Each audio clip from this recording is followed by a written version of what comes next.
कि बाबा साहब अम्बेडकर जी जिन्होंने ये संविधान बनाया था, और बहुत सही बात हमारी बहन संजना जी कह रही थी कि आज अगर कोई सांसद बनता है, कोई विधायक बनता है, कोई सरपंच बनता है, वो किसकी देन थी? वो बाबा साहब B.R. अम्बेडकर जी की देन थी, जिस वजह से हम सब बनते हैं। उसको तोड़ने का काम जो ये लोग करना चाह रहे थे, उसको रोकने का काम आप लोगों ने किया। तो उसके मद्देनजर हम पूरे देश के अंदर इस कार्यक्रम को चला रहे थे, और हम लोगों ने देखा जिस प्रकार से पूरे राजस्थान के अंदर लोगों ने एक मत से ये बात कही कि इस संविधान को हम बदलने नहीं देंगे। और यही कारण रहा कि राजस्थान के अंदर जहां हमारी 25 में से 11 सीटें जीतने का काम किया, वो राजस्थान की जनता ने बताया कि हम इस संविधान को बदलने का काम नहीं करेंगे। मेरा तो आप लोगों से ये अनुरोध रहेगा, आने वाले समय के अंदर इस कार्यक्रम को हम हर विधानसभा तक पहुंचाएंगे, हर ब्लॉक तक पहुंचाएंगे और कांग्रेस पार्टी को मजबूत करने का काम करेंगे। आज आप लोगों के बीच में ज्यादा समय मैं नहीं लूंगा, क्योंकि बहुत सारे वक्ता मेरे बाद भी बोलेंगे। मेरा तो आप लोगों से एक ही आह्वान रहेगा कि आने वाले समय के अंदर हम लोग कांग्रेस पार्टी को और मजबूती देने का काम करें। हमारे राष्ट्रीय अध्यक्ष मल्लिकार्जुन खड़गे जी को मजबूती देने का काम करें। हमारे नेता आदरणीय राहुल गांधी जी को मजबूत करने का काम करें। जय हिंद, जय भारत। मैं उस शख्सियत को आमंत्रित करना चाहूंगा जिसने राजस्थान विधानसभा में सत्ता पक्ष को हिला के रखा है। सहज सरल नेता प्रतिपक्ष श्री टीकाराम जूली जी को आमंत्रित करूंगा, वो आए और अपना उद्बोधन दें। सभी से अनुरोध करूंगा तालियों की गड़गड़ाहट के साथ टीकाराम जूली जी का स्वागत करें। कांग्रेस पार्टी, आदरणीय टीकाराम जूली जी। बोलो बर्तनी बाबा की। आज की महाराजा भर्तृहरि की इस तपोभूमि पर इस संविधान बचाओ सभा के हमारे मुख्य अतिथि, राजस्थान के प्रभारी, पंजाब से सांसद, पूर्व डिप्टी CM और बहुत ही जानदार, शानदार और बब्बर शेर की तरह अपनी बात रखने वाले आदरणीय सुखजिंदर जी रंधावा साहब, हमारे प्रदेश कांग्रेस कमेटी के ऊर्जावान अध्यक्ष, जिन्होंने पूरे राजस्थान के अंदर भारतीय जनता पार्टी के मोरिया बुलाने का काम किया, ऐसे हमारे गोविंद सिंह जी डोटासरा साहब, हमारे अपने अलवर जिले के विकास पुरुष, AICC के महासचिव, पूर्व केंद्रीय मंत्री यशस्वी भंवर जितेंद्र सिंह जी, मंच पर मौजूद AICC के सेक्रेटरी, राजस्थान के सह प्रभारी और लालू प्रसाद यादव के दामाद चिरंजीव जी राव साहब, बिहार में चुनाव भी चल रहा है, ध्यान रखिए वही वहां भी, हमारे सांसद बहन संजना जाटव जी, हमारे यहां के प्रभारी फूल सिंह जी ओड़ा साहब, हमारी महिला कांग्रेस की प्रदेश अध्यक्ष सारिका सिंह जी, सेवा दल के अध्यक्ष हेम सिंह जी जादौन साहब, NSY के प्रदेश अध्यक्ष भाई विनोद जाखड़ जी, हमारे सम्मानित विधायक आदरणीय दीपचंद जी खैरिया साहब, कांति मीणा जी, ललित यादव जी, मांझेलाल जी, पूर्व विधायक कृष्ण मुरार जी गंगावत, हमारे RTDC के पूर्व चेयरमैन आदरणीय धर्मेंद्र जी राठौड़ साहब, हमारे संभाग के प्रभारी पूर्व विधायक रमेश खंडेलवाल जी, हमारे पूर्व विधायक आदरणीय बलजीत यादव जी, पूर्व विधायक जोरीलाल जी मीणा साहब, हमारे पूर्व मंत्री शकुंतला रावत जी, भाई इमरान जी, भाई आर्यन जी, भाई संजय यादव जी और सम्मानित मंच, हमारे यूथ, महिला, NSY और सभी प्रकोष्ठों के हमारे जिला अध्यक्ष और पदाधिकारी, यहाँ उपस्थित सभी पूजा के योग मेरे बुजुर्गों, नौजवान साथियों, मेरी माताएं, बहनें और हमारे पत्रकार बंधुओं, आप सबका इस बैठक में हार्दिक स्वागत और अभिनंदन करता हूं। आज हम यहां इकट्ठे हुए हैं इस संविधान बचाओ सभा के अंदर। ये हमारे देश का संविधान है। ये जो लाल पुस्तक है, जो राहुल गांधी जी जिसको लेकर चल रहे हैं, जिसको बचाने की मुहिम लेकर चल रहे हैं, ये एक सामान्य पुस्तक नहीं है। इसके अंदर का एक एक पन्ना, एक एक शब्द हम सब लोगों की ताकत है, इस देश की आत्मा है। जिस प्रकार शरीर में रीढ़ की हड्डी होती है, उसी प्रकार देश के अंदर उसका संविधान, उसकी ताकत होता है। उस संविधान उस देश की रीढ़ की हड्डी होता है। लेकिन पिछले कुछ समय से साथियों, हम इस चीज को देख रहे हैं कि भारतीय जनता पार्टी के नेता पहले तो चुनाव में कह रहे थे कि 400 पार लेके आएंगे, इस देश के संविधान को बदलेंगे। लेकिन उस 400 पार की हवा आप लोगों ने निकाल दी और राजस्थान के अंदर भी आदरणीय रंधावा साहब और डोटासरा साहब के नेतृत्व में 25 में से 11 मोर्चे इनके बुलाए और 11 सीटें इंडिया गठबंधन को आप लोगों ने दी। अब इनके भाषण तो बंद हो गए। संविधान को लेकर अब हमारे देश के जो अपने आप को चौकीदार कहते हैं, चौकीदारा तो कर नहीं रहा है। अब संविधान को जहां भी देखता है सीधा माथा टिकाता है। वो आप लोगों की ताकत थी जो आपने लोकसभा चुनाव के अंदर दिखाई। लेकिन जो मन के अंदर जो भाव है, जो संविधान को मानने चाहिए, जिनके लिए इन लोगों के दिल के अंदर भावना होनी चाहिए, वो नहीं है। हमारे में हो जाने चाहिए। लेकिन 1.5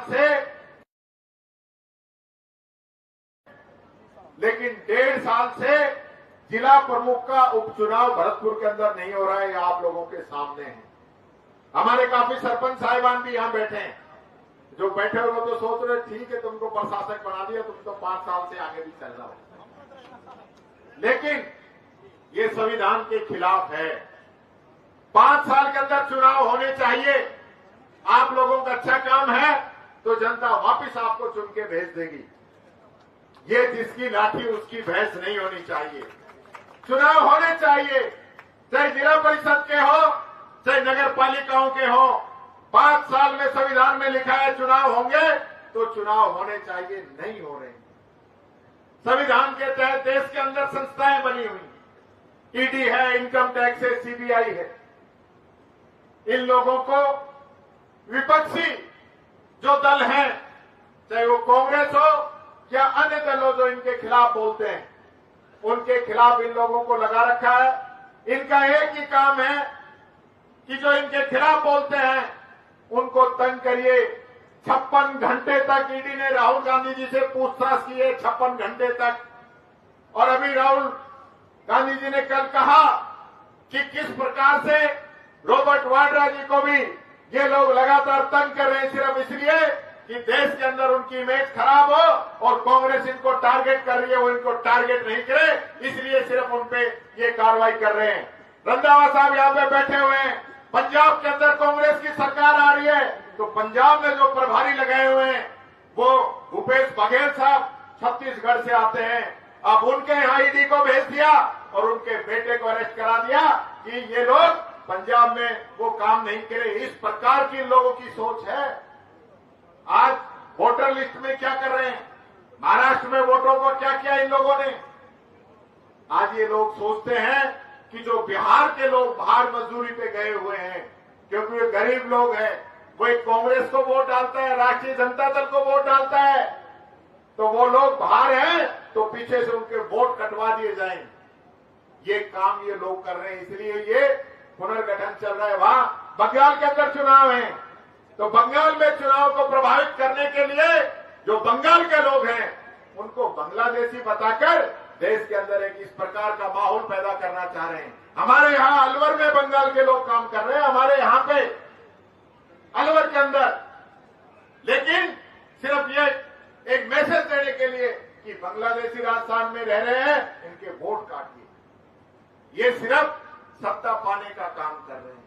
मैं यहाँ एक बात कहना चाहूंगा, यहाँ पे हमारे सरिस्का है रंधावा साहब, जिस सरिस्का को आबाद करने का काम सरदार मनमोहन सिंह जी ने किया, हमारी पूर्ववर्ती सरकार अशोक गहलोत साहब ने किया।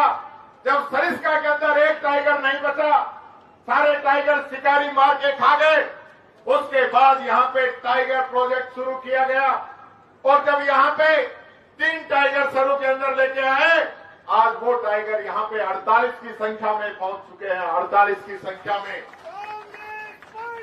लेकिन आज बड़े दुख के साथ मुझे कहना पड़ रहा है कि हमारे अलवर के दोनों जनप्रतिनिधि, एक राजस्थान के अंदर मंत्री है, एक भारत सरकार के अंदर मंत्री है और दोनों वन और पर्यावरण के मंत्री हैं। आज इन दोनों के होते हुए टाइगर का जो सीटीएच है, क्रिटिकल टाइगर हैबिटेट, उसको चेंज करने का काम किया जा रहा है। जहां टाइगर रहता है, जिसके लिए भारत की सबसे बड़ी एजेंसी जिसका सर्वे करके गई थी और उन्होंने वो सीटीएच बनाया था, आज उस सीटीएच को करोड़ों रुपए के आरोप खुद जो कभी भारतीय जनता पार्टी के विधायक रहे हैं वो लोग इन पे लगा रहे हैं कि 500 करोड़ रुपए का इसके अंदर भ्रष्टाचार हुआ है। और ये लोग उन माइंस माफियाओं को फायदा देने के लिए जो टाइगर हैबिटेट जो माइंस के पास है उसको शिफ्ट करके और दूसरी जगह कर रहे हैं, जहां आम किसान की जमीन है उसको सीटीएच के अंदर कर रहे हैं, क्योंकि किसान उनको पैसा नहीं दे सकता, इसलिए किसान की जमीन पे सीटीएच ये पैदा कर रहे हैं। और जहां टाइगर रहता है, आज भी जहां 9 टाइगर और 17 टाइगर के बच्चे जिस इलाके के अंदर रहते हैं, उसको ये माइंस खोल के ताकि वहां पे फिर माफिया राज करे और इन लोगों की बंदियां चले, ये लोग काम करना चाह रहे हैं। मैं कहना चाहूंगा रंधावा साहब, हम चाहते हैं हमारी इस आवाज को आप लोकसभा के अंदर उठाए। कांग्रेस पार्टी इस बात को उठा रही है, आप भी उठाए। और मैं आपको विश्वास दिलाता हूं, एक एक कांग्रेस का व्यक्ति पूरे जिले के अंदर, एक एक गांव, एक एक ढाड़ी के अंदर जाके हम अलग जगाएंगे कि किस प्रकार से भ्रष्टाचार किया जा रहा है। ये आम आदमी नहीं है, ये झोपड़पट्टी के लोग नहीं है कि आज इनकी झोपड़ी यहां से हटा दो और कह दो कि ये झोपड़ी तुम्हारी शिफ्ट कर दी है, आज स्कीम नंबर 2 से आपका पता बदल के स्कीम नंबर 10 कर दिया है। ये नहीं हो सकता। ये टाइगर है, जंगल का राजा है, जहां रहता है वही रहेगा। इंसान की तरह जो ट्रीट कर रहे हैं ये चलने वाला नहीं है। बात मैं कहना चाहूंगा, मैं सीसी के अंदर गया हूं, आगे भी जाऊंगा, सुप्रीम कोर्ट तक हम लोग ये लड़ाई लड़ेंगे, पूरी कांग्रेस पार्टी ये लड़ाई लड़ेगी। और जो भ्रष्टाचारी लोग हैं, जो खनन माफियाओं से मिलकर घर को भरने का काम कर रहे हैं, अलवर के लिए जो नहीं सोच रहे हैं, मैं एक बात आपसे कहना चाहूंगा। आज हमारा बहरोड, हमारा भिवाड़ी, हमारा तिजारा, टप्पूगढ़ा जो इंडस्ट्रियल एरिया था, वो पूरा तो हमारे अलग का और ये सिलीसेड है। इस सरिस्का से पूरा अलवर जिला और राजस्थान के लोग कमा के खा सकते हैं। हमारा गुजारा इसी से होगा, अलवर की इनकम इसी से होगी और ये लोग उस इनकम को खत्म करना चाहते हैं। मैं आप लोगों से अपील करना चाहूंगा साथियों कि आज ये तय करके जाएं, गांव-गांव, ढाणी अलग जगाएंगे और भ्रष्टाचारियों को उनके मंसूबे के अंदर कभी कामयाब नहीं होने देंगे। ये विश्वास मैं आपसे चाहता हूं। अगर आप मेरे पक्ष में हैं तो दोनों हाथ उठा के ताली बजा के मेरा समर्थन करो और इन भ्रष्टाचारियों को अलवर का सीटीएच नहीं बदलने देंगे। ये मैं अनुरोध आप सब लोगों से करना चाहूंगा। अंशुम फोटो नहीं आई तो दोबारा बिठा देंगे लोग, हाथ दोबारा उठा दो, एक बार खूब ले लो फोटो सारे लोग। इनका जो है डोटासरा जी ने तो वहां मोरिये बुलाए थे और अलवर के अंदर हम इनके मोरिये बुला देंगे। बात मैं कहना चाहूंगा, एक काम बड़ा जबरदस्त किया इन लोगों ने। मैं देख रहा था आजकल अखबारों में, ग्रुपों में बड़ा चल रहा है। हमारे यहाँ अलवर शहर जो है ना, सफाई में बहुत टॉप की रखी आ गई। ये दोनों मंत्रियों का जो कमाल जो हुआ है, क्योंकि एक भी नाली साफ नहीं हुई, एक जगह से भी कचरा नहीं उठा। पूरी बरसात के अंदर लोगों के घरों में, दुकानों में पानी घुसता रहा। यहां 11 बांध सड़ रहा है, लाइटें रात को बंद पड़ी रहती है, कहीं कोई मतलब नहीं। और उसके बाद जो मेरिट आई अलवर की, उसके लिए तो मान गए। उसमें दोनों मंत्रियों ने बिना काम किए जो जिस प्रकार से सिर्फ आंकड़ों का जो जाल बनाया है ना, इसमें जरूर जो है कामयाब हो गए। हम तो चाहते हैं कि अलवर की रैंकिंग चाहे कोई भी आए, अलवर साफ होना चाहिए, अलवर साफ होना चाहिए। अलवर के अंदर ईआरसीपी का पानी आना चाहिए। मुख्यमंत्री जी रामगढ़ में बहुत बड़ा साफा बनवा के गए थे, अपने आप को भागीरथ कहलवा के गए थे। अब रामगढ़ भी आप जीत गए और यहां से बड़े बड़े मंत्री हैं, तो ईसरदार नवनेरा बांध तो हमने बना दिए थे हमारी सरकार में। डोटासरा जी यहाँ पे बैठे हैं। अब तो सिर्फ वहां से पानी लेके आना है, डीग तक आ गया, थोड़ा सा ही तो टुकड़ा जोड़ना है, ये भी नहीं जोड़ पा रहे और सिर्फ फालतू की राजनीति, फालतू की नेतागिरी कर रहे हैं। 20 साल से भारतीय जनता पार्टी का विधायक शहर में जीत रहा है और काम कुछ कर नहीं पा रहे हैं, सिवाय और सिवाय कि कांग्रेस को गालियां दे दो, कांग्रेस के नेताओं का नाम ले दो। अरे तुमको जनता जिता रही है 20 साल से, तुम तो कुछ करके दिखाओ। आज डबल इंजन की सरकार, ट्रिपल इंजन की सरकार, सब कुछ तो तुम्हारा है। जितना जोर सीटीएस बदलने में लगा रहे हो, इतना जोर अलवर जिले को पानी पिलाने में लगा दो, तो इस किसान की तस्वीर और तकदीर दोनों बदल जाएंगी। ये भ्रष्टाचार को छोड़ो और जनता ने जो मौका दिया है, बाबा साहब अम्बेडकर के संविधान ने जो मौका दिया है, आप इस किताब की वजह से बने हो, इस लाल किताब की वजह से बने हो, तो कम से कम इस किताब की जो 2 लाइनें हैं कि ये किताब जो अंतिम छोर पे जो व्यक्ति बैठा है उसका ध्यान रखने का काम करेगी, वो तो कम से कम शपथ लेने के बाद आप ये काम तो करो। ये बात मैं आपसे कहना चाहूंगा। और अंत में एक ही बात कहना चाहूंगा, डोटासरा जी आपसे बढ़के तो कौन जान सकता है सीएमओ में क्या हो रहा है। अखबारों में छप रही है कि सीएमओ के अंदर आईपीएस, आईएएस और मुख्यमंत्री इनके बीच धक्का मुक्की हो रही है। अखबारों में छपा है, मैंने तो परसों ही पढ़ा। ये हालत इस सरकार की हो गई। आईएएस, आईपीएस की लिस्ट तो निकालना दूर, आज तो मैं ग्रुप में पढ़ रहा था, वो कह रहे थे आईएएस, आईपीएस की लिस्ट आ रही थी, तो किसी ने कहा आपको पता नहीं, ज्यादा बारिश हो गई तो लिस्ट बह गई। ये इन लोगों की हालत है। एक ऐसी सरकार जो हम कहते हैं कि सरकार नहीं सर्कस है, बरसात के अंदर नाली साफ नहीं करा सके, नाले साफ नहीं करा सके, गर्मी के अंदर बिजली और पानी की व्यवस्था नहीं करा सके, और कानून व्यवस्था। पिछले एक सप्ताह की अलवर की बात करूं तो एक लड़का अमित सैनी, जिसको पुलिस के द्वारा इतना पीटा गया कि वो सुसाइड नोट लिख के गया है और उसने सुसाइड कर लिया। एक लड़का नाबालिग जिसको थाने में बंद नहीं कर सकते, उसको थाने में बंद करने का काम किया गया। एक दलित बच्चा जिसको निवस्त्र करके, नंगा करके, पीट के उसको वीडियो डाला गया। ये पिछले एक सप्ताह की घटनाएं मैं अलवर की बता रहा हूं, पूरे राजस्थान का तो मैं क्या जिक्र करूं। और इनसे बात करो तो कहते हैं कि 5 साल से ज्यादा 1.5 साल में काम कर दिया। तो क्राइम में तो आपने हमारा 5 साल का रिकॉर्ड 1.5 साल के अंदर तोड़ दिया है। उस चीज का तो मैं आपको धन्यवाद देता हूं। लेकिन अगर काम की आप चर्चा करना चाहें तो किसी भी चौराहे पे मुख्यमंत्री जी आमंत्रित हैं। डोटासरा जी, रंधावा जी, भंवर साहब और कांग्रेस का एक भी कार्यकर्ता जो इनको अच्छा लगे वो इनके साथ डिबेट करने को तैयार है। और अलवर के तो हमारे पत्रकार और पूरी जनता बैठी है। अलवर में 5 साल में क्या काम हुए, 1.5 साल में क्या काम हुए, ये सब आप सब लोग जानते हैं। यही बात मैं कहना चाहूंगा। आपने मान सम्मान दिया, आदरणीय भंवर साहब, रंधावा जी, डोटासरा जी, सब लोग। हाँ, या तो मैं भूल ही गया पटेल जी। पेंशन भी नहीं आ रही, दिव्यांग जनों की पेंशन, बुजुर्गों की पेंशन ये लोग नहीं दे पा रहे। तुम्हारी कोऑपरेटिव भी खत्म कर रहे हैं। ये हालत है। ये सरकार, मैं फिर कहना चाहूंगा, भगवान राम का नाम लेकर, मंदिर का नाम लेकर ये लोग सत्ता में भले ही बैठ गए हों, लेकिन अलवर में इन लोगों ने पहले बानसूर में मंदिर तोड़ने का काम किया और आज उमरेन में इन्होंने देव मंदिर को तोड़ने का काम किया है।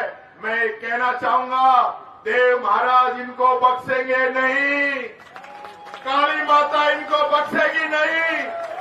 ये मंदिरों को तोड़कर माफियाओं से मिलकर शेर का एरिया बदलने की सोच रहे हैं, कभी इसमें कामयाब नहीं होंगे और मंदिर भी इनको वापस बनवाना पड़ेगा। यही बात कहते हुए अपनी वाणी को विराम देता हूं। बहुत बहुत धन्यवाद। राम राम साहब, जय भीम, जय संविधान। बहुत धन्यवाद सम्मानित जूली जी। अब मैं बीच में अध्यक्ष जी आपकी इजाजत से थोड़ा सा प्रोटोकॉल तोड़ रहा हूं।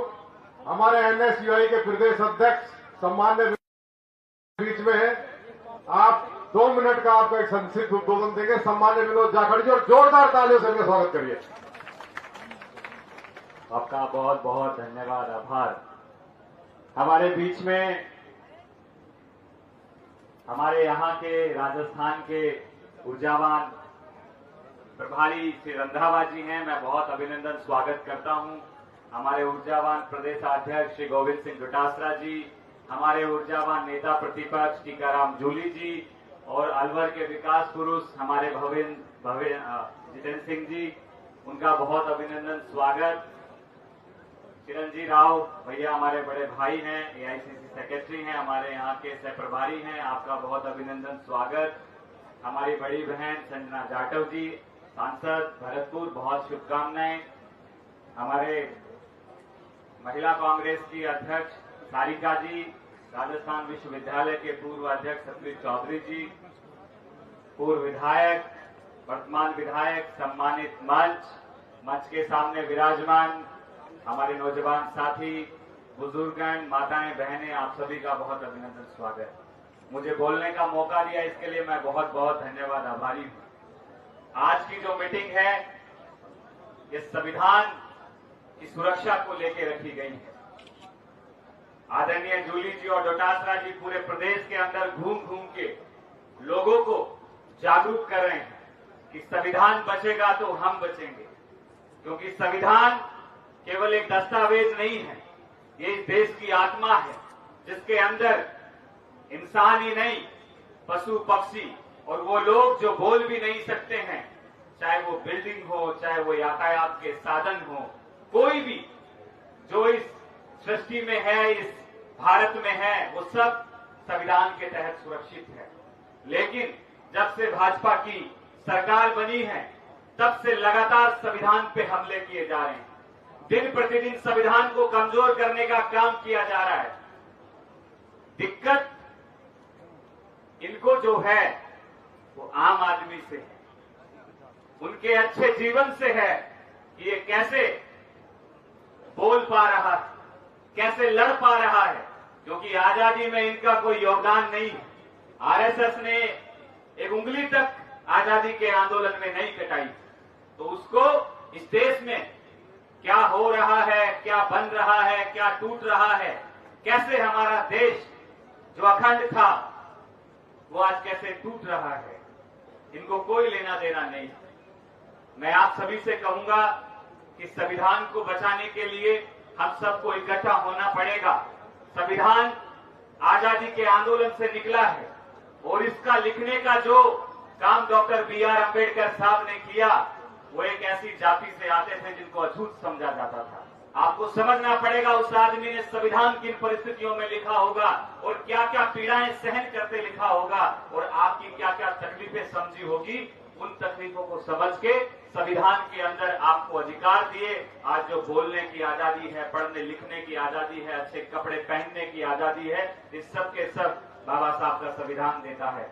अगर संविधान नहीं बचेगा तो ये मान के चलना आपकी आजादी खत्म कर दी जाएगी और पुरानी जो परंपरा है उसको तो आप देख चुके हैं। तो संविधान को हम सबको बचाना है, एकजुट होकर पूरी ताकत से हम सब लोग जो है लड़ेंगे।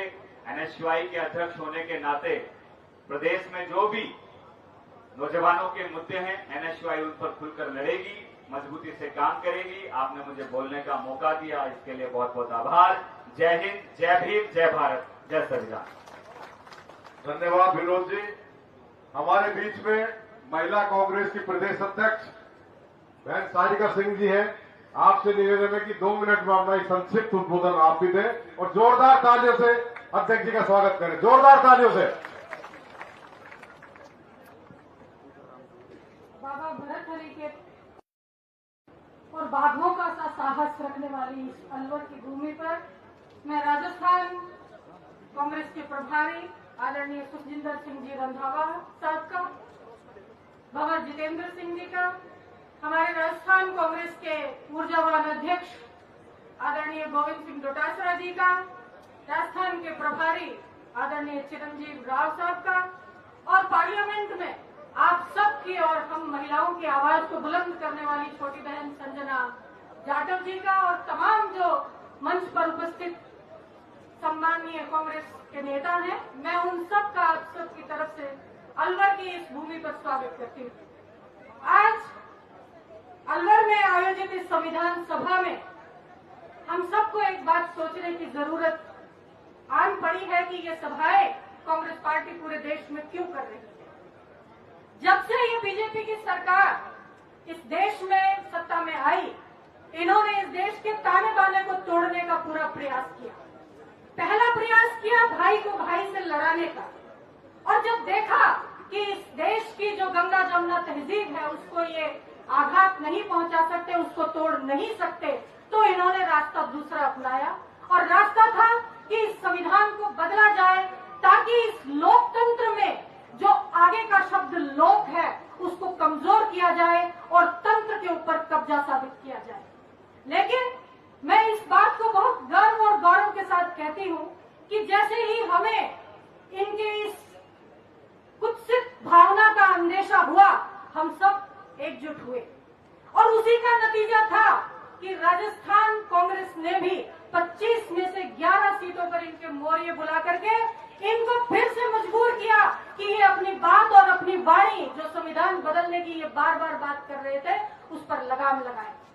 साथियों, बहुत जरूरत है कि ये जो अपनी चालें चल रहे हैं, जिनमें इनका काम सरकार ने, जनता ने इनको चुन करके भेजा, उनके लिए काम करने का जो इनकी जिम्मेदारी है, उससे हट कर करके ये सिर्फ और सिर्फ तंत्र पर कब्जा साबित करके आम आदमी को परेशान करने का, उनके अधिकारों को दबाने का काम करते हैं। इनको इस बात से बिल्कुल अच्छा नहीं लगता कि इस देश का दलित, इस देश की महिला, इस देश का बेरोजगार, इस देश के युवा, इस देश के किसान इनके साथ की कुर्सी पर बैठे और अपने अधिकारों की मांग करें। इनको इस बात से सख्त एलर्जी है, और इसीलिए ये लगातार कोशिश करते हैं कि इस संविधान को बदल करके, इस संविधान को चेंज करके वहां पर ऐसे प्रावधान लाए कि फिर से जो 100 साल पहले यहाँ पर इस देश के अंदर जो परिपाटी चलती थी, उस परिपाटी को, मनुवादी विचारधारा को फिर से लागू करें।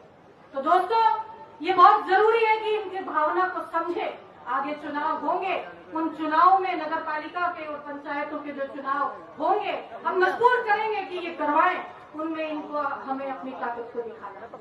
आज क्योंकि समय बहुत हो चुका है, आप बहुत धैर्य के साथ हम सभी को सुन रहे हैं, और जो आज के इस कार्यक्रम के मुख्य वक्ता हैं, आप उन सबको सुनने के लिए बहुत उत्सुक है। मुझे यहाँ बुलाया गया, अलवर की जनता की तरफ से, सम्मानित मंच की तरफ से इतना मान सम्मान दिया गया, मैं आप सबके आभारी हूँ। धन्यवाद। जय भीम, जय संविधान, राम राम साहब। धन्यवाद अध्यक्ष जी। हमारे बीच में अखिल भारतीय कांग्रेस कमेटी के महासचिव और असम हमारे नेता सामान्य भंवर जितेंद्र सिंह जी मौजूद हैं, अलवर जिले के विकास पुरुष है। जोरदार तालियों से भंवर साहब का स्वागत करें। भंवर जितेंद्र, सामान्य भंवर साहब।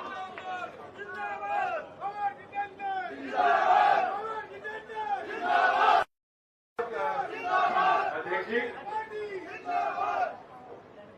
अखिल भारतीय कांग्रेस कमेटी के महासचिव और राजस्थान के प्रभारी सम्माननीय सुखविंदर सिंह जी रंधावा साहब, राजस्थान प्रदेश कांग्रेस कमेटी के अध्यक्ष गोविंद सिंह जी डोटासरा साहब, हमारे अपने और जिनने मुख्यमंत्री राजस्थान को बिल्कुल खींच के रख रखा है, घुमा के रख रखा है, गिरा के रख रखा है, माननीय टीकाराम जी जूली साहब, हमारे अखिल भारतीय कांग्रेस कमेटी के सचिव और हमारे यहाँ के प्रभारी चिरंजीव राव साहब, सम्मानीय हमारे विधायक दीपचंद जी खैरिया साहब, ललित यादव जी, मांगीलाल जी मीणा साहब, कांति मीणा जी, सारिका सिंह जी जो हमारी प्रदेश महिला कांग्रेस की अध्यक्ष हैं, आपका भी बहुत बहुत स्वागत है। विनोद जाखड़ साहब पधारे हुए हैं जो हमारे एनएसयूआई के अध्यक्ष हैं, हमारे सेवा दल के यादव साहब भी पधारे हैं। संजना जाटव जी जो हमारी माननीय सांसद हैं, हमारी बहन है, शकुंतला रावत जी, धर्मेंद्र जी राठौड़ साहब, बलजीत यादव जी, जौहरीलाल जी मीणा साहब, सामान्य गंगावत जी, संदीप यादव जी, फूल सिंह जी ओला साहब जो हमारे प्रभारी हैं, रमेश खंडेलवाल साहब उपाध्यक्ष, माननीय जिलाध्यक्ष जी योगेश मिश्रा साहब, सतबीर चौधरी जी, हेम सिंह जी, विराजमान सभी प्रदेश कांग्रेस कमेटी के, जिला कांग्रेस कमेटी, ब्लॉक मंडल के हमारे सभी साथीगण और अग्रिम संगठन के हमारे अध्यक्षगण, सबसे पहले तो मैं बहुत बहुत स्वागत करता हूं आदरणीय रंधावा जी का, डोटासरा जी का, और जो हमारे जयपुर से और अलग अलग जिलों से जो हमारे नेता पधारे हैं उनका बहुत बहुत अलवर में स्वागत करता हूं। सबसे पहले मैं याद आपको दिलाना चाहूंगा और माननीय रंधावा साहब को भी मैं कहना चाहूंगा इस मंच से कि अलवर का एक बहुत बड़ा योगदान स्वतंत्रता संग्राम से लेकर संविधान तक बनाने तक और आज तक बहुत बड़ा एक योगदान रहा है। आपको याद होगा, बहुत सारे मेरे पुराने लोग जानते होंगे कि सबसे पहला स्वतंत्रता का झंडा उठाया था महाराजा जयसिंह ने। उस समय के ऊपर बहुत सारे जो हमारे राजा महाराजा होते थे वो अंग्रेजों के पीछे पीछे दौड़ते रहते, लेकिन महाराजा जयसिंह जी एक ऐसे व्यक्ति थे जिनने गांधी जी के साथ जाकर राउंड टेबल कॉन्फ्रेंस के अंदर आजादी की मांग करी। उनको वहां अरेस्ट कर दिया गया, उनको गिरफ्तार किया, उनको जेल में बंद कर दिया और उनकी हत्या हुई। उनकी सिर्फ बॉडी ही वापस अलवर आई। तो ये अलवर का जो डीएनए है, जो अलवर के जो मजबूत लोग हैं, जो अलवर के अंदर बहादुरी का जो लोग हैं, वो इस तरह के लोग हैं जो डरे नहीं है कभी। मैं ये निवेदन आपसे आपके सामने रखना चाहूंगा। जूली जी ने जब बात समाप्त की थी वहीं से मैं शुरू करना चाहूंगा कि सबसे बड़ा जो हमारे संविधान के ऊपर आक्रमण हो रहा है वो वोट के ऊपर हो रहा है। सही बात है जूली जी, जिस तरह से इनका खेल चल रहा है कि इनके वोट ही काट दो, वोट ही काट दोगे तो एक तरह से हमारा ही राज चलेगा। हम अपने आप को 10 साल के लिए, 20 साल के लिए, 50 साल के लिए प्रधानमंत्री और मुख्यमंत्री अपने आप बन जाएंगे। आप देख रहे हैं कि बिहार में क्या हुआ, महाराष्ट्र के अंदर, हरियाणा के अंदर, हमारे लगते हुए हरियाणा के अंदर क्या हुआ। इनने जो कांग्रेस के वोट हैं या दूसरी पार्टी जो उनके खिलाफ रहती है उनके वोट काट करने का काम किया है। और ये तो एक एक्सपेरिमेंट शुरू हो रहा है इनका। इसके बाद ये राजस्थान भी आ रहे हैं। राजस्थान के अंदर हर वोटर से पूछा जाएगा कि आप अपना जन्म कब लाइए कागज, आप कहां पढ़े हैं, आपके बाप कहां रहते थे, आपके परदादा का रहते थे, दादा का रहते थे। अब ये गरीब ग्रामीण जो लोग हैं वो कहां से लाएंगे सर्टिफिकेट। अब मेरे से भी आप पूछोगे कि मेरे दादा का कोई बर्थ सर्टिफिकेट लेके आओगे तो मेरे पास भी नहीं होगा, क्या ढूंढूंगा मैं उसको। तो इस तरह का एक आक्रमण हमारे संविधान के ऊपर हो रहा है। जो हमारा सबसे बड़ा जो अधिकार है वो वोट का अधिकार है और समान अधिकार है सबों का, चाहे बड़े से बड़ा व्यक्ति हो, चाहे गरीब से गरीब व्यक्ति हो। वो उसकी वोट के अंदर ताकत है। कितना ही बड़ा मुख्यमंत्री, कितना ही बड़ा प्रधानमंत्री को बना भी सकता है और जमीन पर भी बिठा सकता है। ये आपका सबसे बड़ा हथियार है और इस हथियार को छीनने की इनकी कोशिश चल रही है। सिरस्ता की बात जूली साहब ने रखी और मैं आपको निवेदन करना चाहूंगा, जिस तरह से सिरस्ता का ये काम कर रहे हैं यहाँ अलवर के अंदर, राजस्थान के अंदर और भी जगहों के अंदर, आसाम में ऐसा ही काम ये कर रहे हैं। आसाम में आजकल नया काम चल रहा है, वहां इविक्शन ड्राइव का मतलब है कि जो गरीब लोग रह रहे हैं, कई पीढ़ियों से रह रहे हैं, कई हजार सालों से रह रहे हैं, उनको निकालने का काम चल रहा है कि आप इस जमीन पर बहुत सालों से रह रहे हो, ये तो फॉरेस्ट की जमीन है, फॉरेस्ट का तो कोई लेना देना ही नहीं, उनके रेवेन्यू रिकॉर्ड के अंदर नहीं है, उनके बाप परदादा 200 साल से रह रहे हैं, उनको निकाल रहे हैं। और निकाल के क्या कर रहे हैं रंधावा साहब? 17,000 एकड़ जमीन अडानी को देने के लिए उनको निकाल देंगे। 10,000 लोगों के ऊपर बुलडोजर फेर रहे हैं और उस बुलडोजर फेरकर लोगों के ऊपर भी बुलडोजर फेर दिया, 3 से 4 लोग की हत्या हम कर दी। इस तरह की ये सरकार काम कर रही है। अलवर की बात करें तो आपके सब बात सामने है। यहां तक कि इससे बड़ी शर्म की बात नहीं हो सकती है कि जूली जैसे जो हमारे नेता प्रतिपक्ष हैं, कैबिनेट मंत्री रह चुके हैं, कैबिनेट मंत्री का दर्जा इनके पास है, वो व्यक्ति एक मंदिर में जाकर पूजा नहीं कर सकता है। ये एक इनकी मानसिकता है और गंगा जल से वही करवाते हैं इनके नेता। ये मानसिकता, ये आप सोचिए, ये मानसिकता है। 6 महीने के बच्चों साइबर क्राइम के ऊपर कार्रवाई करने के ओर पर, पैसे कमाने की होड़ पर 6 महीने के बच्चे के ऊपर चढ़कर उसको मार देते हैं। ये इनका एक रवैया, ये इनकी सोच है।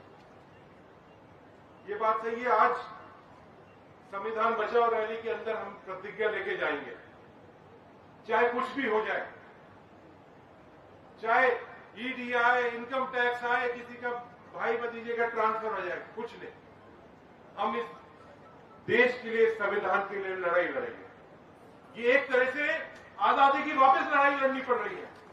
और राहुल गांधी जी एक ऐसे व्यक्ति हैं जो डरते नहीं है। बहुत सारे नेता हैं जिनके पास ईडी आ गई तो उनका मुंह बंद हो जाता है, ट्विटर पर लिख देते हैं कुछ, शाम को पुलिस आ जाती है तो वो अपना अकाउंट ही बंद करके चले जाते हैं। लेकिन एक नेता हमारे ऐसे हैं जो किसी से नहीं घबराते, इस देश के लिए, आप सबों के लिए इस संविधान की रक्षा कर रहे हैं। उनके पच्चीनों पर चल के हम सबों को आज प्रतिज्ञा इस मीटिंग के अंदर लेके जाएंगे कि हम इस संविधान को बचाएंगे। और ये जो लोग हैं, जो देश विरोधी लोग हैं, इन सबों को हम इनकी छुट्टी करेंगे। समय आ रहा है, पंचायत के चुनाव आ रहे हैं, नगर पालिकाओं के चुनाव आ रहे हैं। ये एक समय है जब हम पूरे राजस्थान के अंदर इनको इनकी औकात बताने वाले हैं। ये कहते हुए आप सब लोगों को मैं एक बार फिर स्वागत करता हूं। आप सब लोग यहाँ पधारे, आज इस मीटिंग को सफल बनाया, उसके लिए बहुत बहुत धन्यवाद। जय हिंद, जय भारत और जय संविधान। धन्यवाद सम्मान्य भंवर साहब।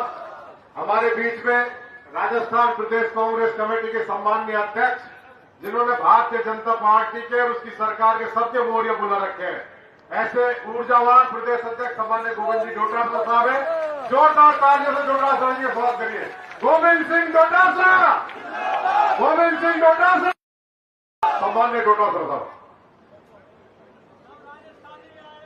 परम आदरणीय रंधावा साहब, परम सम्मानीय बाबा जितेंद्र सिंह जी साहब, नेता प्रतिपक्ष सम्मानीय जूली साहब, आदरणीय चिरंजीव राव जी,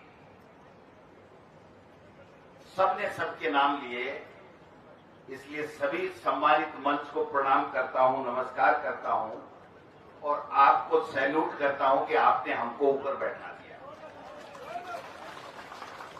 ये अलवर का जिला अध्यक्ष इतना होशियार है कि कोई नाराज नहीं हो जाए, पूरे मंच को भर दिया खचाखच। ये भी एक कला है। तो जिला अध्यक्ष जी को भी इस कार्यक्रम आयोजित करने के लिए इनकी टीम को बहुत बहुत धन्यवाद देना चाहता हूं।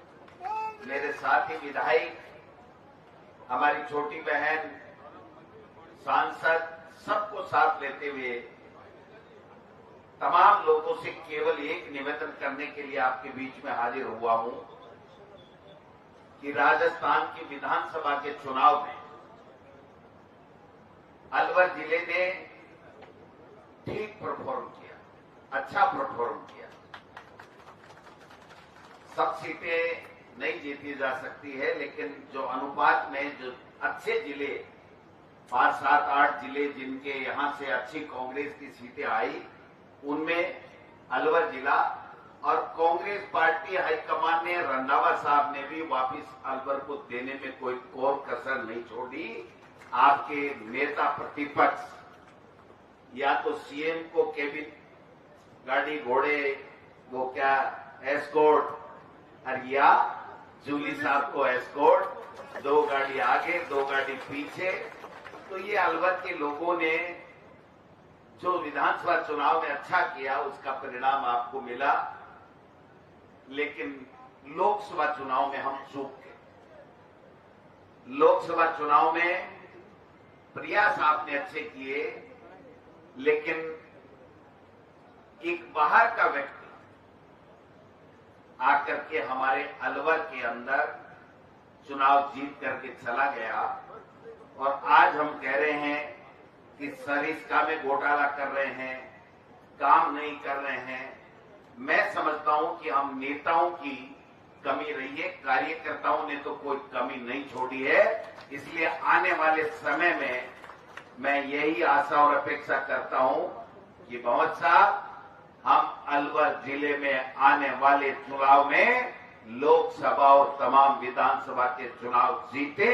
इसके लिए अभी से कमर कसनी पड़ेगी, और अभी से कमर इसलिए करनी पड़ेगी कि ये लोग जो सत्ता में बैठे हैं, मोदी सरकार, वो घमंड में चूर है, अहंकार में है, सत्ता का नशा है, पैसे का नशा है, एजेंसियों का दुरुपयोग कर रहे हैं, काम करने की आवश्यकता नहीं है, विदेशों में घूम रहे हैं, हिंदू मुस्लिम करके अपनी राजनीतिक रोटियां सेक रहे हैं।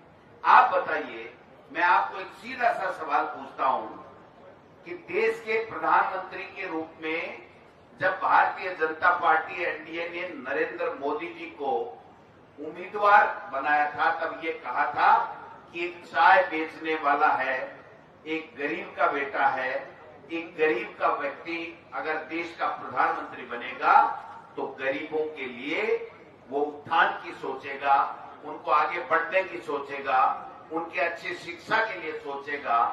और आपने देखा, जब से देश के प्रधानमंत्री बने हैं, मैं समझता हूं कि विदेशी कपड़ा, विदेशी सोच और विदेशी भ्रमण, इसके अलावा उन्होंने कभी भी गरीब के सुध नहीं दिए। आप बता दीजिए मुझे, 80 से ज्यादा देशों की विदेश यात्रा क्या करके ला रहे हैं भाई, क्या तमगा। जब ऑपरेशन सिंदूर हुआ तो ट्रंप ने आपको धमका करके ऑपरेशन रुकवा दिया, सीज फायर करवा दिया, करवाया कि नहीं आप बताओ। और आज कल की तारीख में 16वीं बार ट्रंप बोला है कि मैंने धमका करके, व्यापार का हवाला देकर के, धमकी देकर के मैंने वहां पर करवा दिया। और कल तो एक बहुत ही ऐसी बात बोल दी जो मैं समझता हूं कि मुझे कहनी चाहिए, नहीं कहनी चाहिए। ट्रंप ये कह रहा है कि 5 जगुआर विमान गिराए गए, फाइटर विमान, किसके गिरे मुझे पता नहीं। अब आप समझ सकते हो कि जब पाकिस्तान के सेना अध्यक्ष को बुला करके डिनर करता है तो वो ट्रंप किसके लिए इशारा कर रहा है, या आप और हम समझ रहे हैं कि कहां के फाइटर विमान गिरे। आज तक कोई बात आई देश के प्रधानमंत्री ने बोला। ऐसे तो राहुल गांधी जी और कांग्रेस पार्टी के लिए, पंडित जवाहरलाल नेहरू के लिए, राजीव जी के लिए पता नहीं क्या क्या बातें बोलता है। और वो तो मैं सुनी नकल भी कढ़ावे लोकसभा के पाए कढ़ावे ना नकल। तो मैंने आप बताओ कि जो व्यक्ति आज एक वर्ड नहीं बोल पा रहा है, और वो बड़ी बड़ी विदेश नीति की बातें कर रहा था, बड़ी बड़ी किसानों के लिए आमदनी 2022 में दोगुनी करने की बातें कर रहा था, किसान 15 महीने तक खून के आंसू रोए। आज भी क्या हुआ, वो तीनों काले कानून कहां गए, वापस लेने पड़े किसान की ताकत के सामने। तो ये संविधान को तोड़ना नहीं है तो क्या है आप बताइए। किसी के भी ईडी आ जाएगी, किसी के इनकम टैक्स आ जाएगी। भूपेंद्र यादव जी के भी भेजो ना, एक दिन ईडी देगा, पता लग जाए कौन कितना पानी में है, भेजो ना। जो मेरे आ सकती है, और भविष्य में जल्दी जूली साहब हंसते रहो, आपके तो मैं पक्का भिजवा के रहूंगा, क्योंकि मुझे तो मेरे जैसा आपको करना है। तो हम दोनों मिलकर के अगर ताकत लगाएंगे तो भूपेंद्र यादव जी के अगर ईडी चली जाए तब ये मानना कि ये देश संविधान से चल रहा है, वरना तो तानाशाही से चल रहा है। ये मैं कहना चाहता हूं। लोग कह रहे हैं, हर व्यक्ति कह रहा है, 500 करोड़ का घोटाला अलवर में केवल एक सीमा खिसकाने को लेकर के हो रहा है। तो भाई साहब, इन्होंने तो पता नहीं कितनों की सीमा खिसकाई है, कितना इलेक्ट्रोल बॉन्ड के नाम से कितने छापे डाले हैं, कितने पैसे लिए हैं, और चक्की पी सिंह और वो नेता अजीत पवार इनका उप मुख्यमंत्री बना बैठा है। आप समझ सकते हो कि जो हालात हो रहे हैं, और प्रदेश के तो कहने ही क्या भाई साहब, बात जय हो भजन लाल जी की, क्या कहने हैं।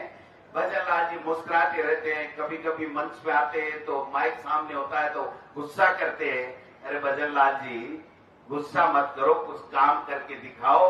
ये पर्ची तो निकल गई, लेकिन इस पर्ची से आगे तो बढ़ो।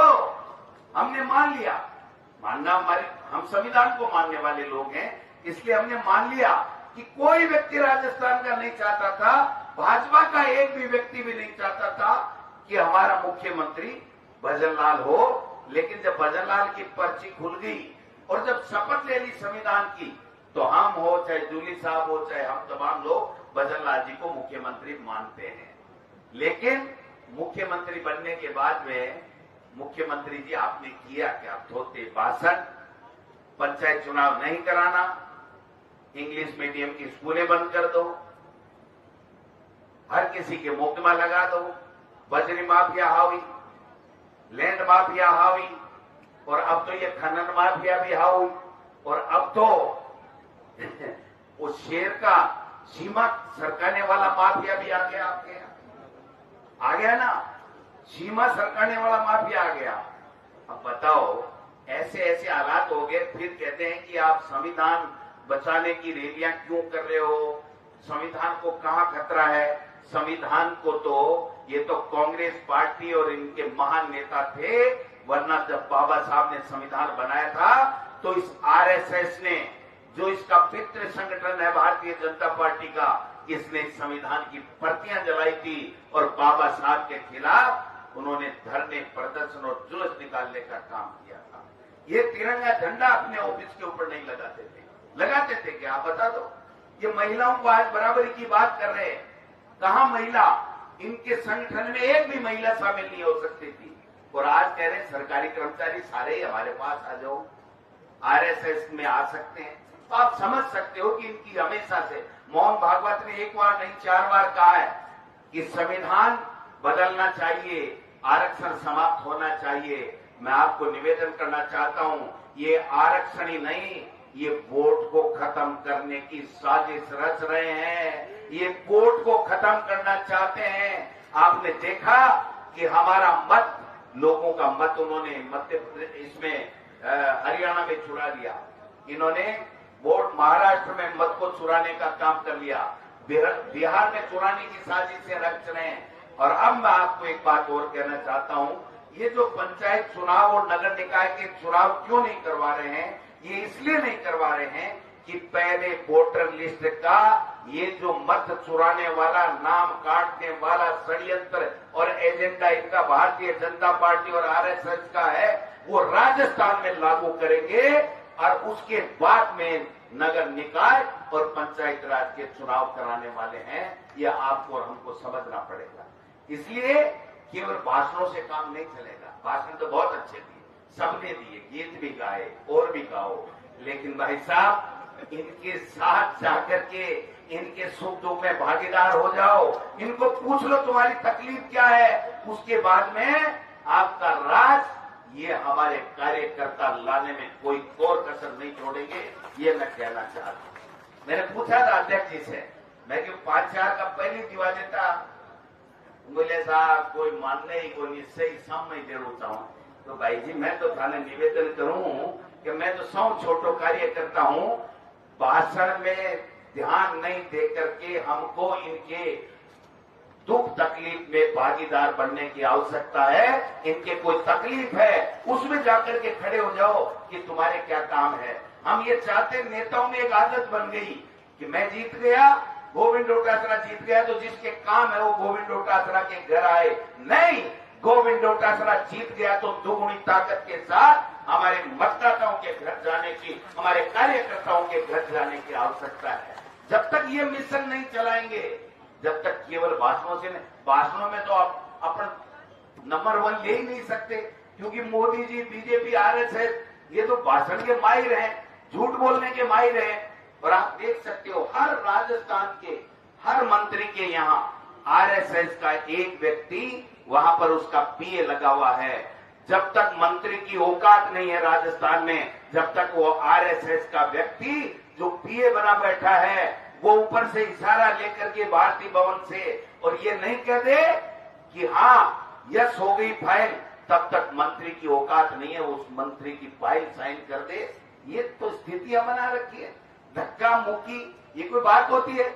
मुख्यमंत्री और किसी आईपीएस आईएएस के अगर कोई धक्का मुक्की की खबरें आने लग जाए, हुआ नहीं हुआ पता नहीं, मुख्यमंत्री जी तो कभी बोलते नहीं है। जब कभी कोई किसी प्रोग्राम में मिल जाते हैं तो हंस करके निकल जाते हैं।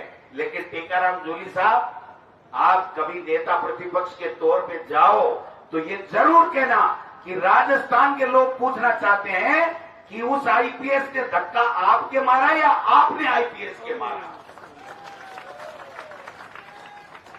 ये जरूर पूछ लेना, क्योंकि ये गड़बड़ हो रहा है कि अगर हमारे मुख्यमंत्री के किसी अधिकारी ने धक्का मार दिया तो हमारा तो जीना ही बेकार हो गया।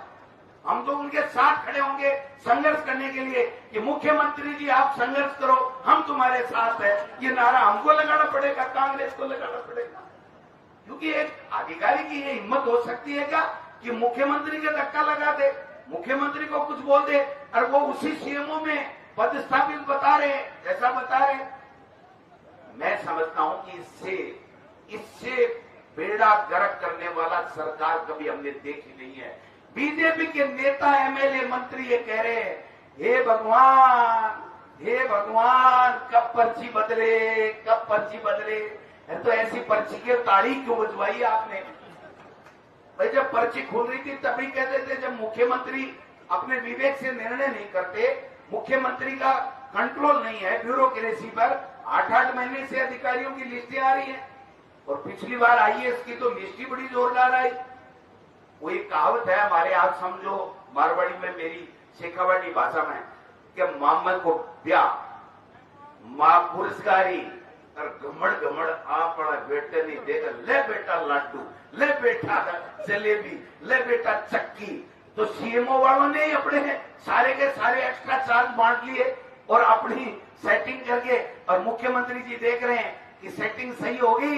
मैं क्या मुख्यमंत्री जी थारे बुलाऊं तो होगी सेटिंग सही, अधिकारी थारा कुंगेड़ा सारे की सारी राजस्थान को पेड़ों गर्क कर रहे हैं। सबसे ज्यादा भ्रष्टाचार एक प्रेमचंद बेरवा जी हैं, एससी से आते हैं, उप मुख्यमंत्री बनाया ना। तो कोई तो बनता अच्छा है। एक एससी का व्यक्ति उप मुख्यमंत्री बन गया, मुख्यमंत्री बनता तो भी हमें खुशी होती। वो जयपुर जिले से है और जयपुर जिले का आरटीओ नहीं बदल सकता। इससे ज्यादा शर्म की बात क्या हो सकती है इनके लिए? हमारे किरोड़ी जी बहुत धुआंधार ऐसे धुआं निकालते हैं, और एक दिन बोले कि 8 करोड़ की बजरी बिशनपुर में चोरी हो रही है। अब दूसरे दिन क्या सांप सूंघ गया पता ही नहीं, वो तो बात ही नहीं करते। अब तो कह रहे हैं कि मुख्यमंत्री जी से मिलकर के मुझे बहुत खुशी हुई। मैंने क्यों भाई, जनता ने को नहीं भी ठाने तो होगी, लेकिन जनता को नहीं हो रही है, क्योंकि जनता ठगा महसूस कर रही है। जनता ये कह रही है कि आपने नौकरियां देने की बात की थी, आपने महंगाई कम करने की बात की थी, आपने किसान के कल्याण के लिए योजनाएं लाने की बात की थी, आपने दलित के उत्थान की बात की थी, आपने मातृशक्ति को मजबूती देने की बात की थी, आपने पेपर चोरों को रोकने की बात की थी। बड़े बड़े मगरमच्छ पकड़ेंगे, बड़े बड़े मगरमच्छ पकड़ेंगे, और ये खुद ही खा खा के मगरमच्छ हो गए, खा खा के मगरमच्छ हो गए। कहा गए भाई वो मगरमच्छ? वही अमित शाह जी थे जो चुनाव से पहले आए थे, हम मगरमच्छों को पकड़ करके इन परीक्षाओं को दोबारा कराएंगे, जेल में डालेंगे। और आज ये निकम्मे सरकार ये कह रही है कि हमने तो ऐसे ही सत्ता लूटने के लिए झूठ बोल दिया, एसआई की भर्ती हम निरस्त नहीं करेंगे। ये निकम्मे सरकार का आप हाल देख सकते हैं। कहां गए साहब? वो कितना बदनाम किया, रीट में वो हो गया, रीट में ये हो गया, रीट में ये हो गया। क्या हो गया? जो बेईमान था हमारी सरकार ने पकड़ा, जेल के सलाखों में डाला, आपने ईडी से जांच कराई, आपने एसआईटी से जांच कराई। फिर क्या हुआ? उसके बाद में क्या रिजल्ट आया? चोर तो चोर होता है, जो चोर थे वो पहले भी पकड़े गए, आज भी पकड़े जा रहे, आगे भी पकड़े जाएंगे। लेकिन आज 1.25 लाख टीचर के पद हमारे राजस्थान के विद्यालयों में खाली हैं। उसके ऊपर आपका क्या जवाब है कि आप कब उनकी भर्ती करोगे? मैं जब शिक्षा मंत्री था तो रंधावा साहब 1 करोड़ के लगभग नामांकन हमारी सरकारी स्कूलों का बढ़ गया था। 3737 इंग्लिश मीडियम की महात्मा गांधी जी के नाम से सरकारी स्कूलें खोली थी। एक वो शिक्षा मंत्री तो 24 घंटे ही पता नहीं बोलता ही क्या है, उसका तो पता ही नहीं चलता, कभी टिक्की में से निकलता है, कभी कहीं से निकलता है, और कहता है हर बात मुख्यमंत्री जी से पूछ करके बताऊंगा। और मुख्यमंत्री जी 1.5 साल में उससे मिले नहीं, पता नहीं क्या होगा। आज 70 लाख के लगभग है हमारा नामांकन, और अब नामांकन के समय क्या कर रहे हैं मोहन साहब? एक पेड़ मां के नाम, चलो कोई बात नहीं, सब ठीक है, बीजेपी का होगा लेकिन अच्छी बात है, सबने लगाया, सब लगा रहे। अब कह रहे एक लड़का प्रतिदिन 10 पेड़ लगाएगा और एक टीचर 15 लगाएगा, और 24 घंटे उस पेड़ के अंदर ही घुसे रहेंगे। तो भाई साहब पढ़ने के लिए भेजा है, कोई वन पर्यावरण डिपार्टमेंट में भेजा है, कोई फॉरेस्ट गार्ड बना दिया, इनको टीचर रहने दो, इनको स्टूडेंट रहने तो समझ में नहीं आ रहा। एक दिन तो हद हो गई मोहन साहब, मैं बताऊं आपको, सत्य घटना है कि हमारे शिक्षा मंत्री जी, जिनके पास पंचायती राज मंत्री पे जहां भी जाते हैं सफाई हुई कि नहीं, सफाई हुई कि नहीं। अब पता नहीं क्या उनके पास केवल सफाई का ही डिपार्टमेंट है क्या, और उसके नाम से किसी न किसी को सस्पेंड करते, अपने घर में बुलाते हैं। एक तरफ पंचायती राज के 10 अधिकारी बैठ जाते हैं, एक तरफ शिक्षा के बैठ जाते हैं।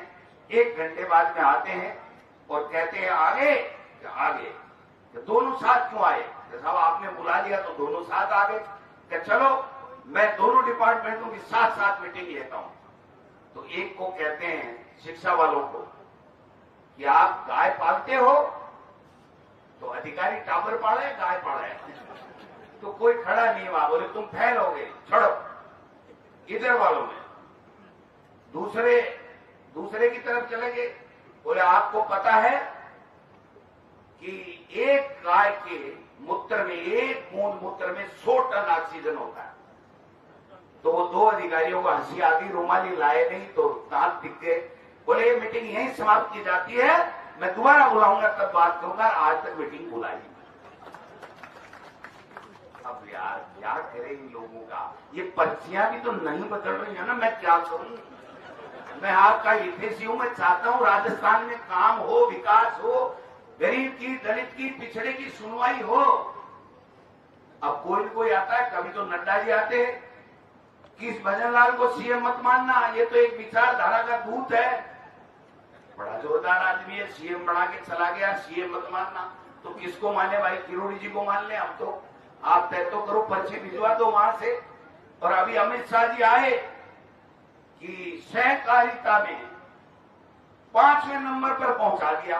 मैं अमित शाह जी हाथ जोड़ के पूछना चाहता हूं, दोबारा ईडी तो भेज मत देना, मैं हाथ जोड़ के पूछना चाहता हूं कि पहले कितने नंबर पे था? भजनलाल जी ने हेलीकॉप्टर में उड़ करके कितने नंबर पे पहुंचा दिया, वो तो बताओ। तमाशा लगा रखा है इन लोगों ने, कोई मतलब नहीं है। इसलिए मैं आपसे यही निवेदन करने आया हूं, ये कोई छोटी बात नहीं है। ये जो संविधान है, इसका मतलब आरक्षण, इसका मतलब समानता, इसका मतलब धर्मनिरपेक्षता, इसका मतलब बोलने की आजादी, इसका मतलब शिक्षा की आजादी, सब शिक्षित बने, इसका मतलब सब मूलभूत अधिकार जिनके हैं वो प्राप्त करने के लिए अधिकारी हैं, इसका मतलब अत्याचार नहीं हो, इसका मतलब न्याय मिले, अन्याय नहीं हो, किसी के साथ अन्याय हो रही हो तो न्याय मिले। ये सब चीजें हवा हवाई हो जाएंगी, गायब हो जाएंगी। और मेरे पत्रकार बंधुओं से कहना चाहता हूं, आप जो प्रिंट मीडिया और बड़े बड़े इलेक्ट्रॉनिक मीडिया के जो बंधु बैठे हैं, आधे से ज्यादा तो इस सोशल मीडिया वालों ने आपका स्थान ले लिया है। और एक समय ये आएगा कि एक कानून भारत सरकार पारित करेगी इस मोदी जी के रहते रहते कि अगर बीजेपी के आरएसएस के खिलाफ कुछ दिखा दिया तो जेल के सलाखों में अंतर होंगे और ये आपकी आजादी भी छिनने जा रही है। यही इस संविधान का और इस संविधान बचाओ का भी उद्देश्य है। क्योंकि आप हैं तो किसी की गरीब की, पीड़ित की, दलित की और की कोई अन्याय हो रहा है तो आप दिखाते हैं, रात को 12 बजे तक दिखाते हैं। सुबह 4 बजे कोई घटना होगी तो 4 बजे जब एक टैंकर पलटा था गैस का वहां पर भागरोटा के अंदर दूदू के पास में, तो सबसे पहले अगर वहां कोई पहुंचा तो एक पड़ोसी के अलावा अगर कोई था तो हमारा मीडिया का साथी था जिसने कहा कि ये इस तरीके की घटना हो गई है। तो मैं कहना चाहता हूं कि आप सबके भी अधिकार सीज होने वाले हैं। मैं आपसे इतना ही आग्रह करना चाहता हूं और मेरे सम्मानित मंच से, सब लोग अच्छे बोलने वाले हैं, सब लोग बड़े नेता हैं, मेरे से भी बहुत सीनियर हैं, लेकिन एक समय की अपनी प्रतिबद्धता होती है, समय का अपना तकाजा होता है। आप भी थक गए हो तो मैं इतना ही निवेदन करने के लिए आया हूं कि कांग्रेस के कार्यकर्ता और नेताओं को जनता के बीच में जाकर के जनता के मुद्दों को आगे करके उठाना पड़ेगा। किसी के साथ अत्याचार अन्याय हो रहा है तो उसको मदद करनी पड़ेगी, उसके साथ खड़ा होना पड़ेगा। अगर ये करेंगे तब सही मायने में हमारी इन मीटिंगों का कोई फायदा है, नहीं तो नहीं है। और मैं एनएसयूआई, महिला कांग्रेस, हमारे सेवा दल, सब अग्रिम संगठनों से निवेदन करना चाहता हूं कि ये जो शेर का एरिया खिसकाने वाले लोग हैं, इनके खिलाफ आप भी आंदोलन कीजिए, खड़े हो जाइए और इन भ्रष्टाचारियों को हमारे प्रदेश से भगाने का काम करें। इन्हीं शब्दों के साथ आप सब लोग आए हो, आपका बहुत बहुत धन्यवाद। बातें तो बहुत हैं, मन भी बहुत है, लेकिन समय अपना है। रंधावा साहब भी बोलेंगे, इसलिए रंधावा साहब का आशीर्वचन हम सब लोग सुनेंगे। आप सब लोगों का बहुत बहुत धन्यवाद। जय हिंद, जय भारत, जय कांग्रेस, जय हिंद। धन्यवाद सम्मान्य अध्यक्ष जी। अब मैं हमारे राजस्थान प्रदेश कांग्रेस के प्रभारी, जिनका आशीर्वाद हमेशा पूरे राजस्थान पर अद्भुत, सम्मान्य सुखजिंदर सिंह जी रंधावा साहब, जोरदार ताली से रंधावा साहब का स्वागत करें। सुखजिंदर सिंह रंधावा साहब, सुखजिंदर सिंह रंधावा साहब, सम्मान्य रंधावा साहब। मानजो पवार जी, दुर्गासरा जी, जोली जी और स्टेज पर सभी लीडर साहबान, हमारे मेरे साथ सेक्रेटरी राजस्थान यादव जी, नाम मैं इसलिए नहीं ले रहा क्योंकि जब नाम लेने लगते हैं तो लोग बोर हो जाते हैं। तो सत्कार जो मेरे भाइयों बहनों, पहली बात तो भंवर जी, जो बात आपने अपने परिवार के लिए कही जब मैं आपके घर गया तो मैंने आपसे पूछा कि फोटोग्राफ किनकी है, तो आपने महाराजा जय सिंह जी के बारे में जो कहा, एक्चुअली हिंदुस्तान की आजादी की लड़ाई जो शुरू हुई वो आपके अलवर से शुरू हुई। बहुत कम लोगों को पता है कि उन्होंने गांधी जी के साथ गए और वहां जाकर उनको अरेस्ट किया गया और वहां से उनकी डेड बॉडी आई। ये बहुत बड़ी बात है। बीजेपी वालों को पता ही नहीं कि देश आजाद कैसे हुआ। उनको आकर देखना चाहिए, अलवर में पवार साहब के घर जाकर देखना चाहिए कि इस साल में अपनी जान की होती वहां लंदन में दे दी। देश को संविधान जो बना, अगर संविधान उन्होंने किताब पर लिखा है कि संविधान को चलाने वाला अगर अच्छा आदमी आ जाए तो संविधान आगे जाता है, अगर दूसरा आ जाए जिसको संविधान का पता नहीं, देश पीछे की तरफ जाएगा। संविधान बनाने के लिए, देश को आजाद करवाने के लिए कांग्रेस ने अपने देश को आजाद कराने के लिए कुर्बानियां दी। बीजेपी ने क्या दिया था? बीजेपी अंडमान निकोबार जेल से माफी मांगकर इनके लीडर आए थे। उन्होंने अपनी पेंशन लगवा ली अंग्रेजों से। किसी कांग्रेसी का परिवार ने ऐसा नहीं किया। देश को संविधान जो दिया गया बाबा साहब का, वो एक हमारे लिए ग्रंथ है जो देश की आजादी को जानता है। जिन्होंने अंग्रेजों के साथ लड़ाई लड़ी, जिन्होंने अंग्रेजों के साथ उनके विरुद्ध काम किया, वो तो इस संविधान को मानते हैं, जो कहते हैं कि संविधान जो है 400 पार आएंगे तो संविधान बदलेंगे। ये संविधान नहीं बदलेगा। जब तक हिंदुस्तान है तब तक ये संविधान नहीं बदल सकता।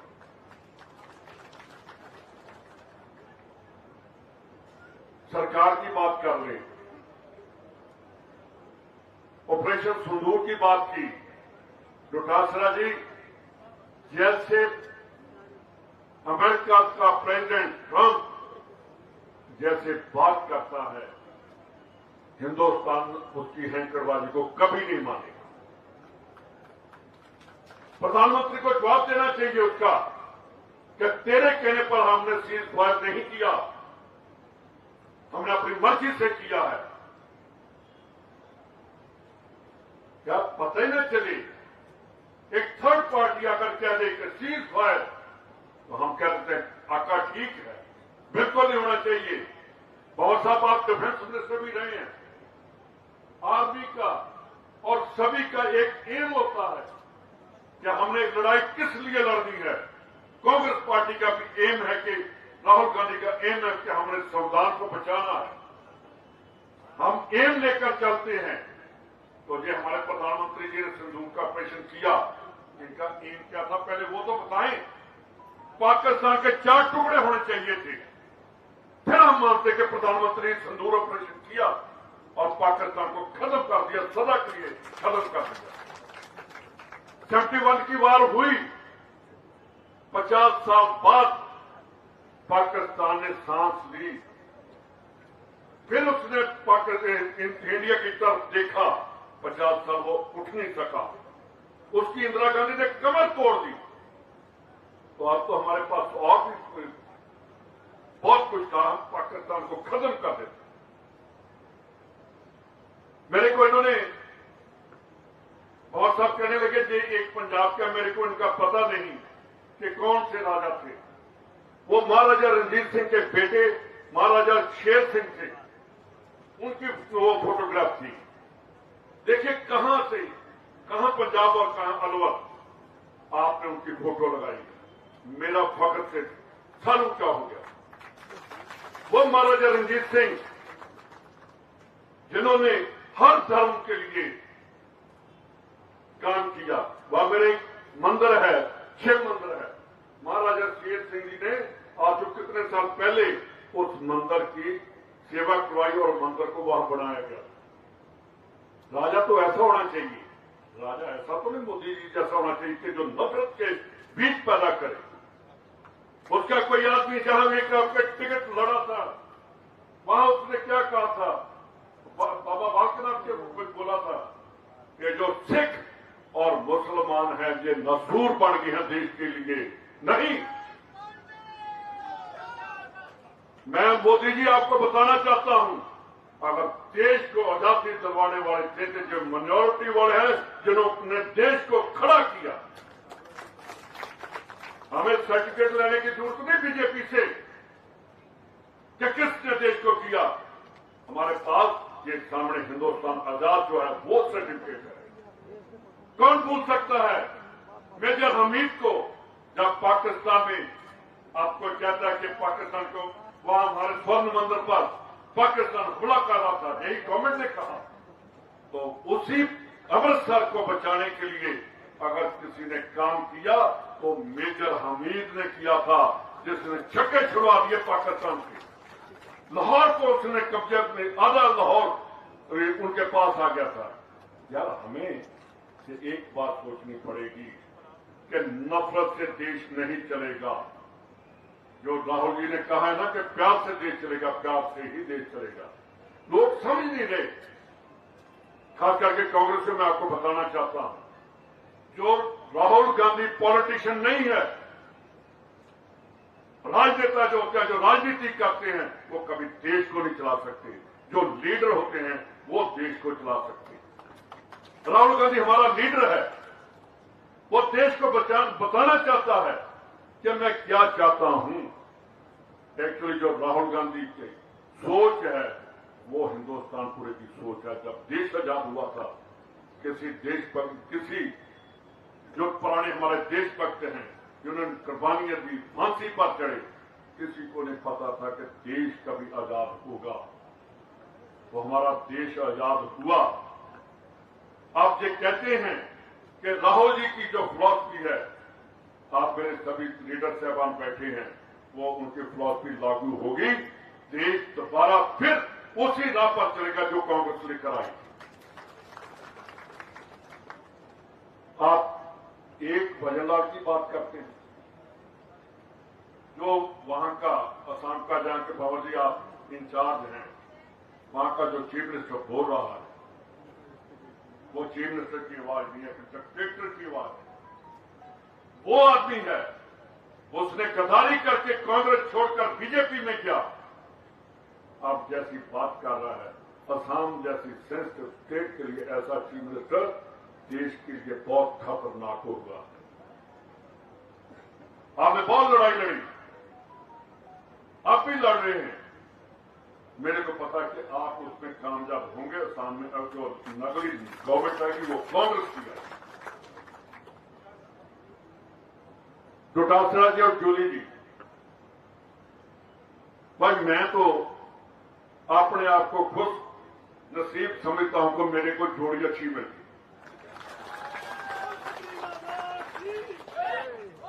और पहले हमारा कौन निशान था, दो बैलों की जोड़ी, वही था ना। मेरे ख्याल मेरे को तो पता ही नहीं, ये मेरे को दो बैल मिल गए। या पंजाबी हो और जाट हो, उसको बैल अच्छा मिल जाए वो कभी फेल नहीं होता। अगर एक लंगड़ा बैल है, एक सीधा बैल है, एक इस तरफ लेकर जाएगा, एक इस तरफ लेकर, बीजेपी का ये हाल है।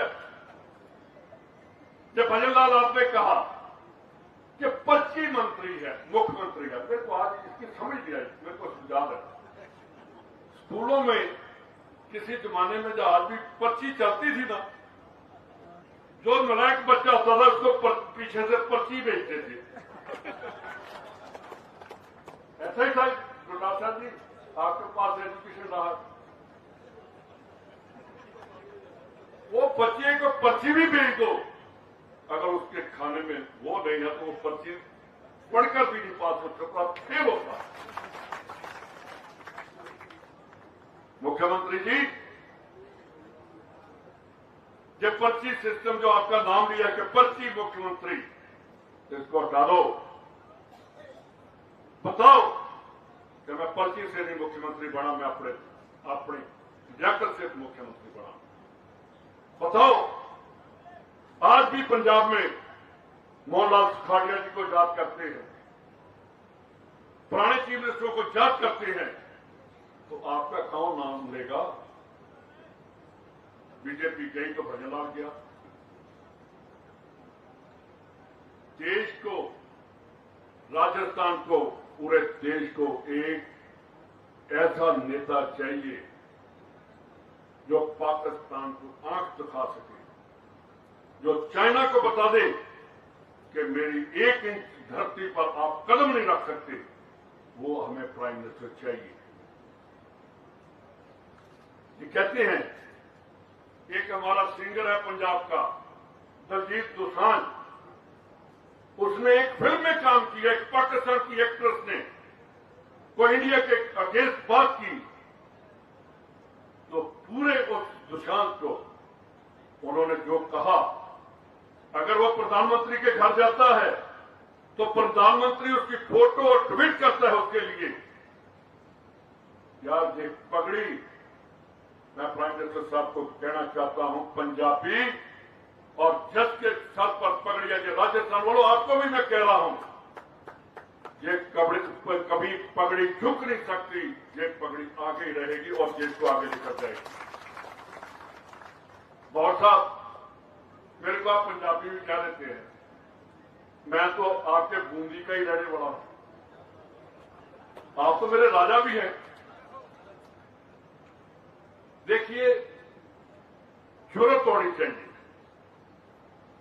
डोटासरा जी जो असेंबली में हुआ उस दिन भी मैंने आपको कहा था, जूली जी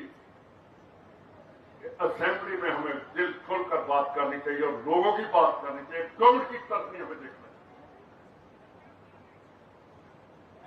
एक ही हमारा, इनको हम अध्यक्ष कहते हैं, तो जूली जी आपको हम नेताजी कहते हैं। नेता बनकर जो आपने वहां काम किया, मैं भी फख्र महसूस करता हूं कि मैंने भी इनका नाम कहा था कि इनको बनाना चाहिए। अध्यक्ष जी हम दोनों बैठे थे और कंवर साहब को मैंने कॉल किया, मैंने कहा जी क्या करना चाहिए? कहने लगे अगर कांग्रेस को आगे लेकर जाना फिर दूरी को बनाओ।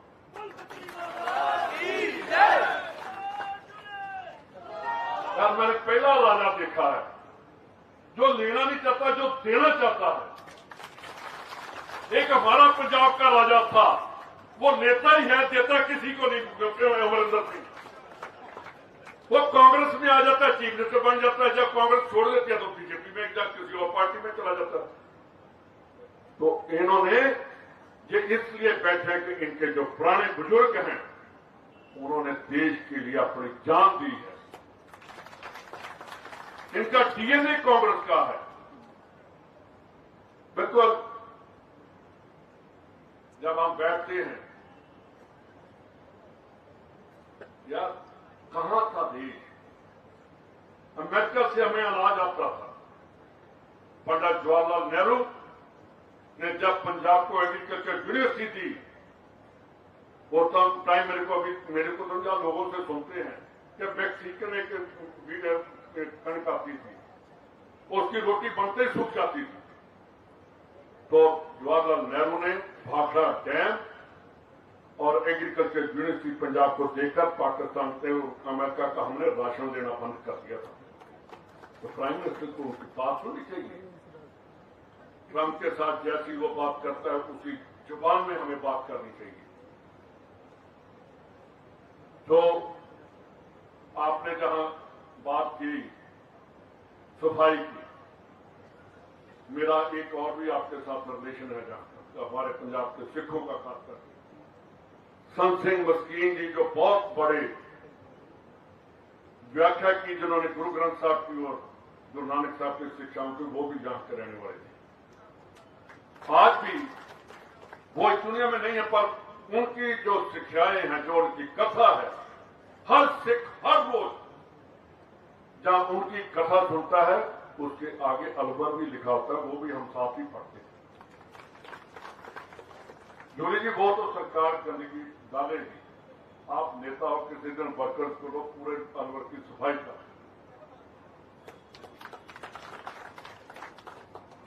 तो आपने जैसे कहा कि 6 जो जहां लेकर आए डॉक्टर मनमोहन सिंह जी, वो तो दूसरे 6 लेकर आए, हमारे तो 6 जहां बैठे हैं जो मेरे सामने हैं। और मैं एक वादे के साथ कहता हूं, आने वाली सरकार अगर हिंदुस्तान से सबसे ज्यादा एमएलए आएंगे तो वो राजस्थान की जब कांग्रेस की सरकार बनेगी, जहां से। अध्यक्ष जी, जोली जी, मंवर साहब, मेरा कांग्रेस बैठी है, एनएसयूआई, सेवादल और सभी बैठे हैं। कांग्रेस का संदेश हमें घर घर लेकर जाना। वो कहते हैं ना कि पन्ना प्रभारी क्या प्रभारी, यार हमारी तो कांग्रेस मजबूत ही बहुत है। जैसा आप लोगों ने मंडल बूथ कमेटियां बना दी, आज बीजेपी के पास वो नहीं है जो राजस्थान में है।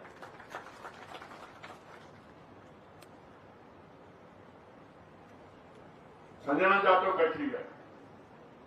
संजना एक बात कर लो, आज हम जितने स्टेज पर बैठे हैं ये कांग्रेस की हम थे। कांग्रेस ने जब संविधान बनाया तो वहां भेदभाव बढ़ा दिया, एक लाइन पर सभी को उठा दिया कि देश को अगर लेकर चलना तो इकट्ठे होकर हम देश आगे लेकर जा सकते हैं।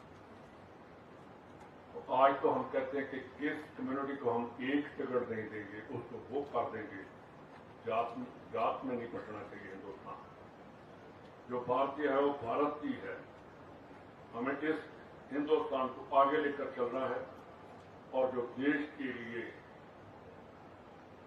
नफरत की बात करते हैं उनको बिल्कुल ही हमने सुना। बहुत बहुत धन्यवाद, बहुत मेहरबानी।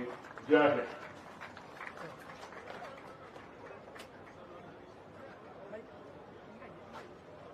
धन्यवाद सम्माननीय रंधावा जी। भाई 2 मिनट की बात और है, 2 मिनट और बैठ। अब मैं हमारे राजस्थान विधानसभा में नेता प्रतिपक्ष टीकाराम जूली जी से निवेदन करूंगा और भंवर साहब से निवेदन कि वो भंवर साहब को, रंधावा जी को, डोटासरा जी को और चिरंजीवी राव जी को संविधान भेंट करें। जय भीम, जय संविधान।